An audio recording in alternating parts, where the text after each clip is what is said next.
Je suis Anna Kouma, je suis mariée et mère de 3 merveilleuses filles et je suis juriste de formation et j'ai créé la marque Étoffes Précieuses pour valoriser le patrimoine textile africain. Alors mes débuts, c'était en 2006, ça remonte un peu.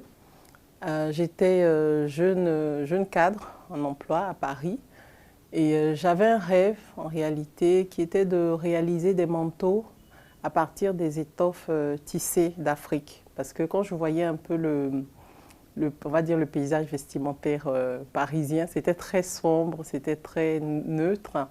Et j'ai vraiment imaginé tous ces manteaux-là avec les étoffes tissées africaines. Le rêve est parti de là. À cette époque, j'étais mère célibataire, donc je ne pouvais pas me permettre de lâcher mon emploi. Donc j'ai commencé comme auto-entrepreneur à Paris. Je réalisais des ventes privées à mon domicile et je participais également à des salons dans le secteur de la mode, comme la Foire de Paris et le Labo Ethnique. Et j'ai fait ça jusqu'en 2011. Et la deuxième phase, ça a été un appel du pays. Donc à un moment donné, la Côte d'Ivoire a connu une crise qui m'a vraiment affectée particulièrement et qui m'a donné envie de rentrer chez moi plus tôt que prévu. Donc en 2011, je fais mes bagages, je rentre chez moi. En 2011 et 2014, je fais une pause, je me marie, etc. Et en 2014, je reprends. Donc j'installe mon atelier sur ma terrasse. Et là, j'intègre véritablement le marché ivoirien en proposant des pièces aux espaces créateurs tels que Etika.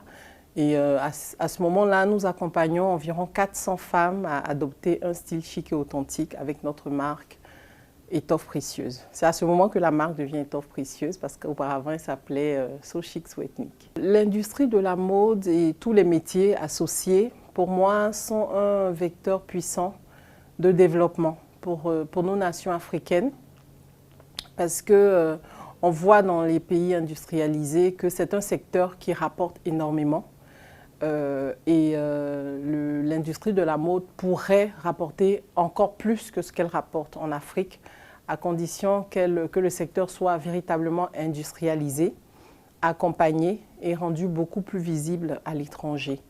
Et l'industrie de la mode est également un vecteur qui porte les valeurs parce que au travers, par exemple, des textiles, nous valorisons un savoir-faire ancestral, le tissage. C'est aussi une façon de donner un héritage aux générations futures. Donc c'est un secteur qui a toute sa place et qui devrait être hissé un peu plus haut pour pouvoir participer au développement et au rayonnement de notre Afrique. En 2017, on a organisé le premier défilé Étoffes Précieuses au Palm Club pour faire connaître un peu ce qu'on faisait. On a eu un bel écho. Ensuite, on a participé en 2019 au défilé du concept store Etika. On a participé également au lancement d'une collection de textiles réalisée par la maison, le concept store toujours Etika. C'était la collection de textiles Copacabana. Donc ça consistait à reproduire sur de la soie les motifs imprimés des textiles de la région du centre. Voilà, et le dernier projet auquel on a participé ou qu'on a conçu nous-mêmes, c'est la collection Back to Hope, qui est une collection qu'on a eu à cœur de réaliser après la Covid, parce que l'atmosphère était vraiment chargée, assez douloureuse après toutes les pertes qu'on a connues. Et on a fait cette collection Back to Hope, donc retour à l'espoir, pour montrer que les choses n'étaient pas encore finies, mais qu'on pouvait vraiment redémarrer et avoir confiance en l'avenir. Et cette collection a également eu un bel écho. Les difficultés principales, je dirais, c'est au niveau de la production. Voilà, parce que on a un peu de mal avec les artisans, voilà, les artisans couturiers. On souhaite produire plus, mais pour produire plus, il faut également investir plus. Et le personnel manque de formation. Voilà, le personnel manque de formation Et vu qu'on veut se hisser sur la scène internationale, on a besoin de produire aux normes internationales.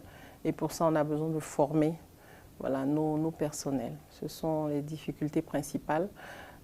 Mais on est quand même content parce que quelques maisons de couture font la différence et ont ouvert des maisons de production avec lesquelles on a conclu des partenariats qui nous permettent de pallier à ces difficultés. Ce sont des encouragements parce qu'on sait que l'entrepreneuriat n'est pas un chemin évident. Donc il y a eu des moments de grande solitude et de découragement.